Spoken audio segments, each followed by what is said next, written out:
So I'm just gonna go on the record right now and say that this EP is gonna be big in Europe.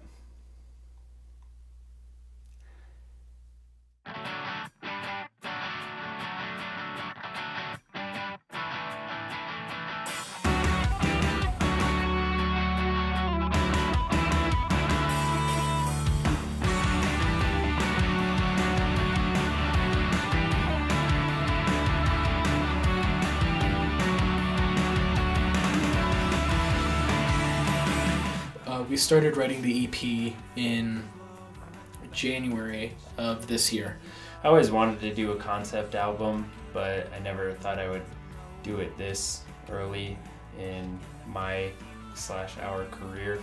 This whole sound is I think all three of us coming together and writing something new that we've never really done before. And we had kind of a few demos bouncing around, but as we continued to play and continue to write, the 4 songs that we have before you today are what kind of manifested in the end. All right, that sounded good. I'm actually happy with that. Jake called me and he was like, "Hey, we got an EP we want to do." And, so we started talking about it and started laying the groundwork for what it would look like to pull off an EP that he wants to make. So I would just end it and then we'll let Delay take care of it. You're fired from making scratch tracks.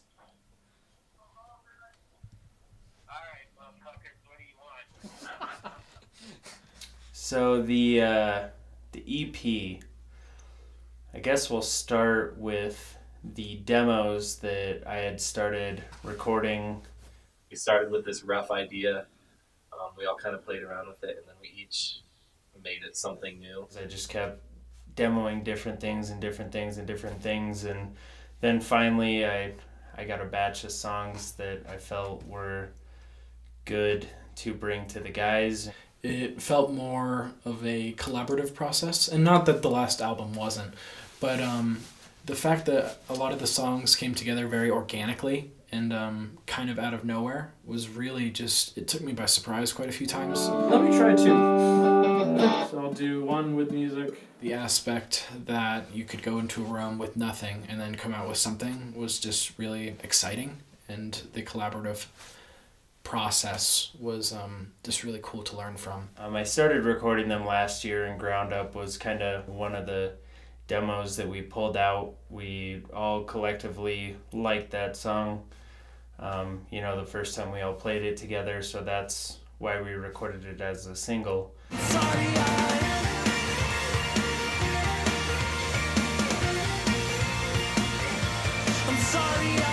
Jake is an incredible songwriter. Who do you think it should? He says things that I don't understand how his brain goes to that, but it's so perfect. It's happening, baby, what I fear most. You don't have to die to be a ghost. It's exactly what needs to be said in that song.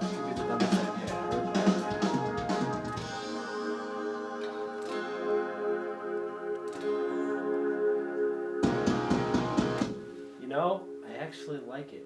And we played a lot of ideas, and there was a lot of ideas that weren't very good, and there were some ideas that fit the bill for what we were going for. None of these songs sound exactly how they did the first time we played them, and the first idea we had in our head. They're all so different. It had been kind of a frustrating night, and we hadn't really gone anywhere, so at one point the room was just kind of silent. Like, nothing was moving, no one was talking. It was awkward, to say the least.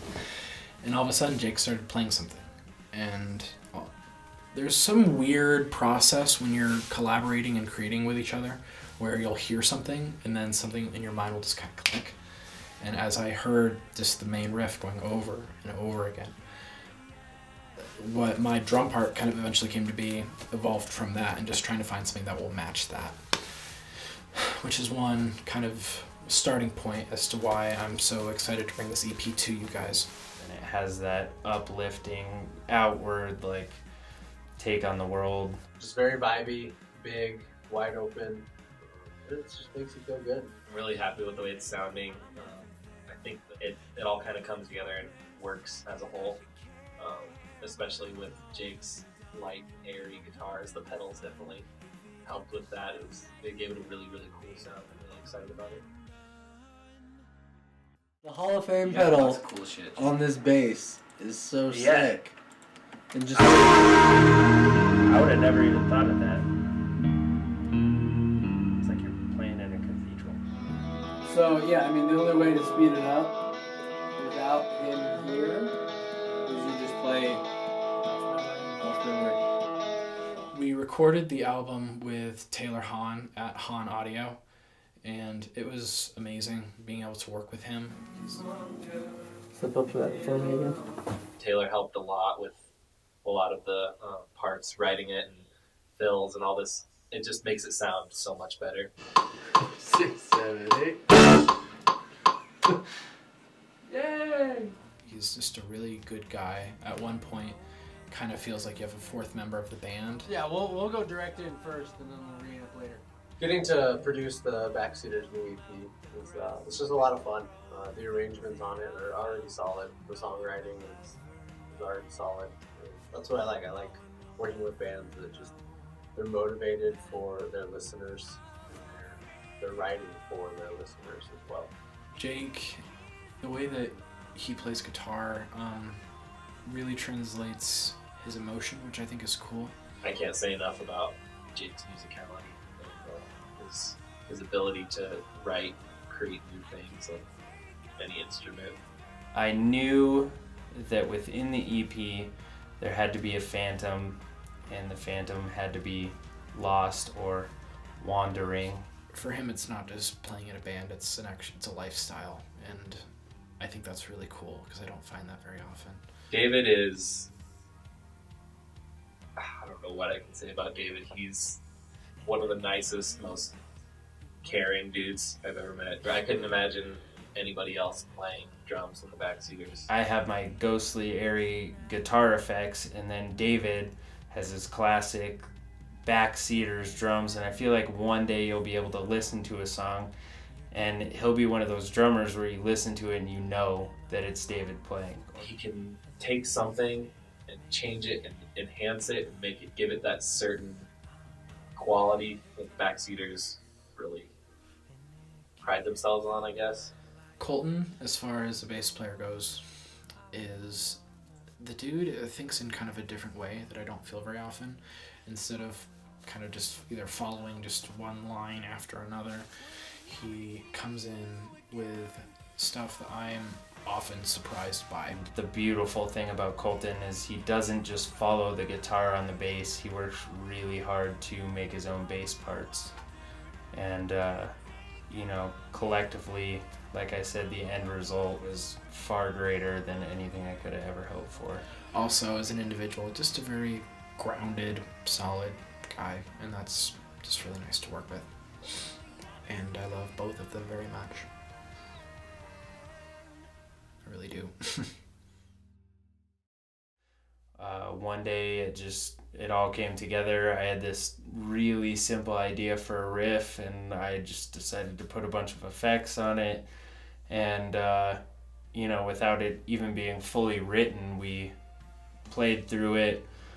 I sang some stuff that I really liked, and all of us knew when we got done playing that song, there was an air in the room that said that we had just discovered something great. I'm sorry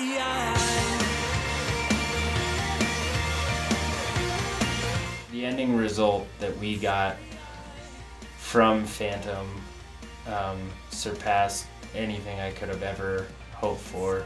Every song on this album is a lot darker, but it's not sad, it's not brooding, it's Like you start out with Wander, just kind of spirit and air moving, and then it goes into Phantom where there's no kind of context or nothing as to where the spirit is going. It's kind of a realization, finding yourself and kind of being comfortable with who you are as a person and how you fit into your own life.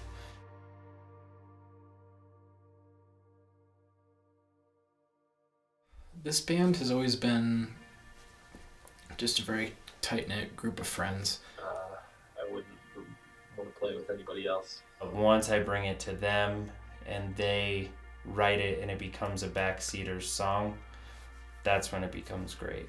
This is our EP, Phantom, and we hope you enjoy it. We are the Backseaters. Goodbye.